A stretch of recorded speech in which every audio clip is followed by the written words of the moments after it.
नमस्कार दोस्तों, मैं रोहन शर्मा स्वागत करता हूं सभी का आपके अपने चैनल सतत प्रवाह में। कैसे हैं आप सभी दोस्तों?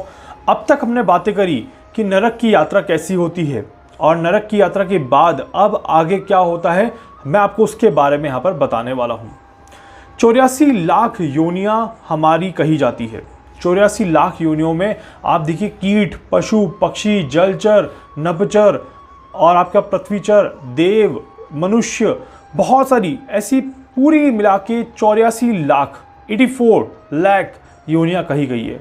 मनुष्य का जन्म किसी भी योनि में हो सकता है। मनुष्य का जन्म किसी भी योनि में हो सकता है। जब मनुष्य का जन्म किसी भी योनि में होता है तो वहाँ पर उसे उन पापों का प्रायश्चित भी करना पड़ता है। मतलब कि देखिए अब कितनी विकट परिस्थिति यहाँ पर हो जाती है। एक ऐसा पर्सन जिसने जीवन भर पाप किए, जीवन भर पाप करके वो एक कठिन यात्रा पर निकला, मृत्यु के पश्चात वो एक कठिन यात्रा पर निकला। कठिन यात्रा पर निकलने के पश्चात वो यमलोक तक पहुंचा। यमलोक में उसको दंड सुनाया गया, दंड में उसको नरक में रखा गया। नरक में अनगिनत उसको यातनाएं दी गई, पीड़ा दी गई। उसके बाद भी उसके पाप खत्म नहीं हुए, उसके बाद भी उसका पश्चाताप अभी खत्म नहीं हुआ। उसका पश्चाताप खत्म करने के लिए उसे और क्या क्या यातनाएं दी जा रही है, उसको ध्यान से सुनिए और उसको समझने की कोशिश करिए। यहाँ पर अब किसी व्यक्ति के ऊपर पाप लग गया कि आपने ये पाप किया है और अब आपका इसको पश्चाताप पूरा करना पड़ेगा, तो एक जन्म तक पाप का पश्चाताप नहीं होता, ऐसा कहा जाता है। मतलब कि उस व्यक्ति को पुनः जन्म लेना पड़ता है और पुनः उन सारी यातनाओं को झेलना पड़ता है और उसके बाद उसका वो पश्चाताप होता है।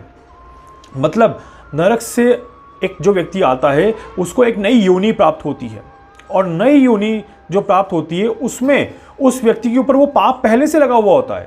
मतलब कि जैसे मैं आपको भी एक्सप्लेन करूंगा किस तरह के पापों की हम बात कर रहे हैं। जैसे कि किसी ने मान लीजिए गोहत्या करी है, तो जिसने गोहत्या करी है उसके ऊपर एक पाप गोहत्या का ऑलरेडी लगा हुआ है। तो ऐसा कहा गया है कि जो व्यक्ति गोहत्या करके पुनर्जन्म लेता है वो व्यक्ति कुबड़ा होता है। कुबड़ा मतलब कि बहुत ज़्यादा उसका अच्छा बिहेवियर नहीं होता, वो किसी से अच्छे से बात नहीं कर पाता। कन्या की हत्या करने वाले को कोड़ी होती है।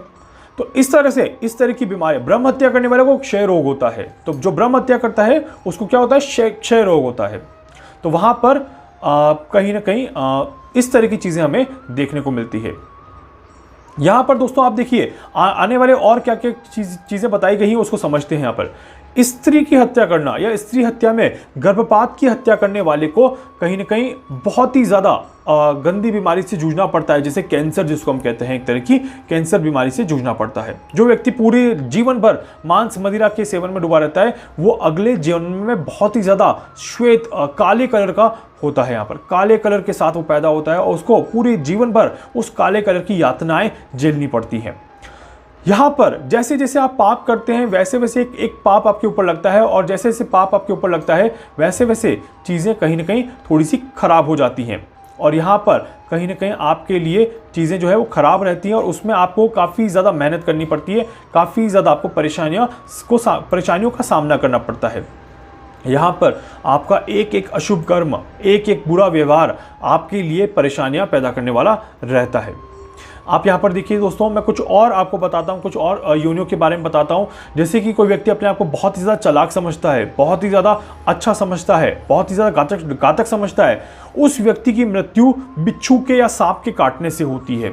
जी हाँ, उस व्यक्ति की मृत्यु बिच्छू या सांप के काटने से होती है और वो बहुत ही ज़्यादा परेशान होता है। उसके बाद उसको कहीं ना कहीं एक अच्छा फल देखने को मिलता है। तो इसीलिए चोरी करना भी एक बहुत बड़ा पाप होता है। जो व्यक्ति बहुत ही ज़्यादा झूठ बोलता था, पूरा पिछले जन्म में काफ़ी ज़्यादा झूठ बोले थे, नरक में यातनाओं के बाद जब पुनर्जन्म हुआ तो वो हकला के बोलने शुरू लग गया। मतलब कि जीवन भर उसको हकला के बोलना पड़ता है ताकि उसको वो पता चले कि लास्ट ईयर उसने इस तरह के झूठ बोले थे। जो व्यक्ति झूठी बातें सुनता है अगले जन्म में वो बहरा पैदा होता है।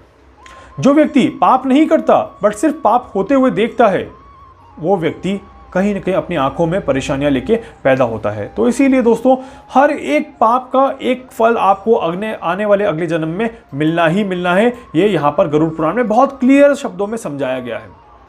तो इसीलिए जो व्यक्ति आत्महत्या करता है वो व्यक्ति कहीं ना कहीं पूरे जीवन भर अमर्यादित तरीके से रहता है, उसकी मर्यादा नहीं होती और उस पर कोई विश्वास नहीं कर पाता। इसीलिए कहीं ना कहीं हर एक पाप आपके जीवन में एक बीमारी को दर्शाता है और हर एक बीमारी आपके जीवन में कहीं ना कहीं चीज़ों को खराब करती है। यहाँ पर एक और चीज़ कहूँगा दोस्तों कि जैसे जैसे हम नए जीवन में प्रवेश करते हैं वैसे वैसे हमारी चीज़ें और भी ज़्यादा खराब होती जाती हैं। जैसे जैसे हम नए जीवन में प्रवेश करते हैं वैसे वैसे हमें पुराने जीवन के कर्मों को भी साथ में लेके चलना होता है। ऐसा नहीं है कि अब तो मेरा नया बर्थ हो गया तो मुझे पुराने जन्म के उसमें कोई फ़ायदा नुकसान नहीं होगा, मेरे सारे पाप माफ़ हो गए और अब मेरा नया बर्थ है। तो अगर आप ऐसा सोच रहे हैं तो ये बिल्कुल ही गलत है। जी हाँ दोस्तों, ये बिल्कुल ही गलत है। पहले से सभी चीज़ें निर्धारित होती है, कब कहाँ किसको कैसे जन्म लेना है और कब कहाँ किसका कैसा उद्धार होना है। ये सारी चीज़ें पहले से ही वो होती हैं।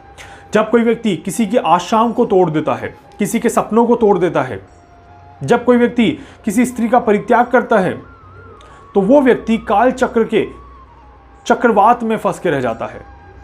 वो व्यक्ति अपने घर से परिवार से अलग हो जाता है और उसको जीवन भर बहुत ज़्यादा यातनाएं झेलनी पड़ती हैं। तो यहाँ पर दोस्तों जैसे जैसे समय आगे बढ़ता है वैसे वैसे एक एक चीज़ के बारे में यहाँ पर गरुड़ पुराण में बहुत क्लियरली एक्सप्लेन किया गया है। यहाँ पर दोस्तों निंदा करने पर भी एक अपराध माना गया है, किसी के बारे में मन में बुरी भावनाएं रखना भी एक अपराध माना गया है। यहाँ पर कहा गया है कि आप अपने जीवन में शांत रहें, संयम रखें, अपने काम से पूरी तरह से प्रेम करें और कर्म की चिंता करें, फल की चिंता बिल्कुल ना करें, फल के उद्देश्य से कोई कार्य ना करें। तो आपको कहीं ना कहीं एक अच्छा रास्ता मिलेगा, आपको इतनी यातनाओं से कम झेलना पड़ेगा और आपको नरक की जगह स्वर्ग में भी जगह मिल सकती है, मोक्ष भी मिल सकता है। ऐसा कहा गया है कि जिस व्यक्ति को मोक्ष मिल जाता है उसे कोई भी योनि प्राप्त नहीं होती, बट जब तक किसी को मोक्ष नहीं मिलता वो हर बार किसी न किसी योनि में भटकता रहता है और अंतिम में एक योनि ऐसी आती है जिसमें वो कोई भी पाप करने लायक नहीं बचता। उसे बस अपने समय को काटना होता है और उसके बाद जैसे जैसे आगे बढ़ता है वो अपने काम को करता है। कोई व्यक्ति जो क्रय विक्रय में धोखा देता है वो व्यक्ति उल्लू के समान बनता है, उसको उल्लू का जीवन प्राप्त होता है। जो व्यक्ति पैसों के मामले में धोखा देता है उसे उल्लू बनाया जाता है। जी हाँ, तो ऐसे बहुत सारे डिस्क्रिप्शंस दिए गए हैं गरुड़ पुराण में कि किस तरह से किस व्यक्ति को किस तरह की योनि प्राप्त होगी, किस तरह से किस व्यक्ति को किस तरह का जीवन प्राप्त होगा, उसे क्या बीमारी लग सकती है, उसे क्या चीज़ हो सकती है, क्या चीज़ नहीं हो सकती है, जीवन भर उसको किस चीज़ से कष्ट भोगना है, वो सारी चीज़ें गरुड़ पुराण में बताई गई है। और बहुत डिटेल में बताया गया है गरुड़ पुराण में कि कैसे एक व्यक्ति अपने जीवन को काटता है और कैसे एक व्यक्ति अपने जीवन में आगे बढ़ता है। इसके बाद कैसे पुनर्जन्म की प्रक्रिया होती है गरुड़ पुराण में ये भी समझाया गया है। गरुड़ पुराण में दोस्तों ये भी कहा गया है, देखिए कोई व्यक्ति अगर किसी अपने मालिक जैसे होते हैं, जैसे कि कोई बॉस होता है, उसकी वाइफ होती है, अगर उनके साथ अगर वो परगमन कर जाता है, मतलब भाग जाता है, तो अगले जन्म में वो ऊंट की भांति पैदा होता है, वो ऊंट होता है। और कोई अपने अगर फ्रेंड की पर्सन के साथ कुछ करता है तो वो अगले जन्म में गधा पैदा होता है। तो ये भी यहाँ पर देखिए बताया गया है। साथ ही साथ आपको बताया गया है कि अगर आप दो मुंह की बातें करते हैं, अगर आप दोगली बातें करते हैं, अगर आप एक चीज़ पर अडिग नहीं रहते, अगर आप कंफ्यूज करते हैं तो फिर वहाँ पर आपको छिपकली के समान पैदा होना पड़ता है, या ऐसा जानवर जिसके दो मुंह होते हैं। तो ना तो आप इधर के रह पाते हैं ना ही आप उधर के रह पाते हैं। तो इसीलिए गरुड़ पुराण में हर एक चीज़ को बहुत बारीकी से समझाया गया है, बहुत बारीकी से एक्सप्लेन किया गया है।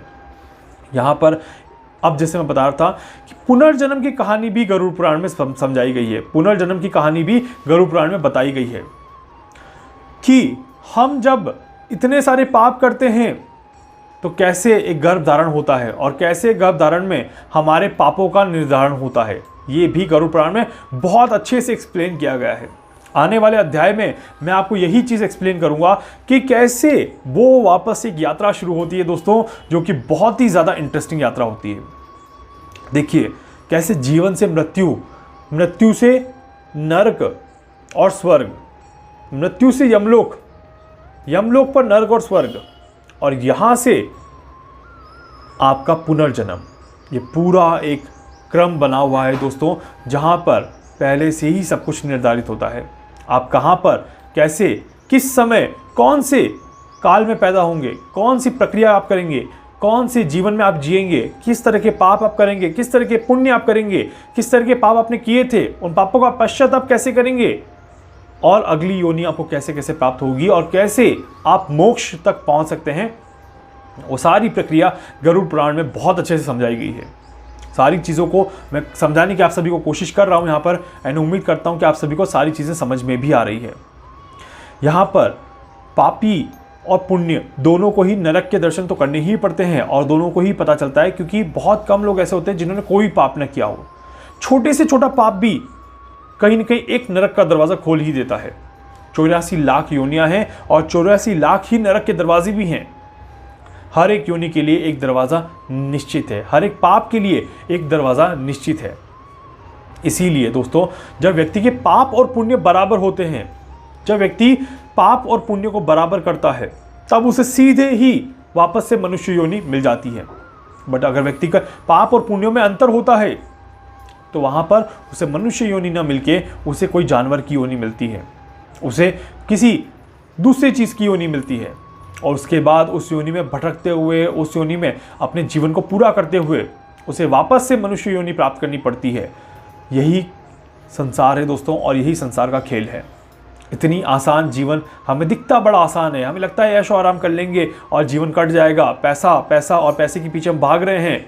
बट ये जीवन आपका अभी तो पैसे के पीछे भाग रहे हैं, अगली योनि में जब आप कोई बिच्छू, कोई गधा, कोई घोड़ा, कोई गाय, कोई ऊंट, कोई कुछ बनेगा, तब क्या होगा उसका भी आपको सोचना चाहिए, क्योंकि सृष्टि का चक्र हमेशा चलता रहता है, ये कभी नहीं रुकता।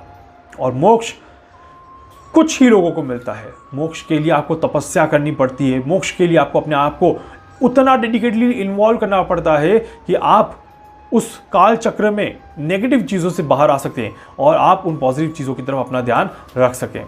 तो इसीलिए दोस्तों, जैसे जैसे समय आगे बढ़ेगा वैसे वैसे मैं आपको सारी जानकारी देता जाऊंगा और आने वाले अध्याय में हम पढ़ेंगे अध्याय 5 के बाद अध्याय नंबर 6 गरुड़ पुराण का, कि कैसे गर्भधारण होता है और कैसे पुनर्जन्म होता है और कैसे हमारे पाप और पुण्यों का निर्धारण होता है। उम्मीद करता हूं कि आप ऐसे ही मेरे साथ जुड़े रहेंगे और उम्मीद करता हूं कि ये सीरीज़ आपको बहुत अच्छी लग रही होगी। और प्लीज़ एक छोटी सी रिक्वेस्ट है, चैनल को सब्सक्राइब जरूर कर लीजिएगा ताकि ज़्यादा से ज़्यादा लोगों तक ये पहुँचे और ज़्यादा से ज़्यादा लोगों तक पता चले कि किस तरह से हमारा जीवन पहले से निर्धारित होता है।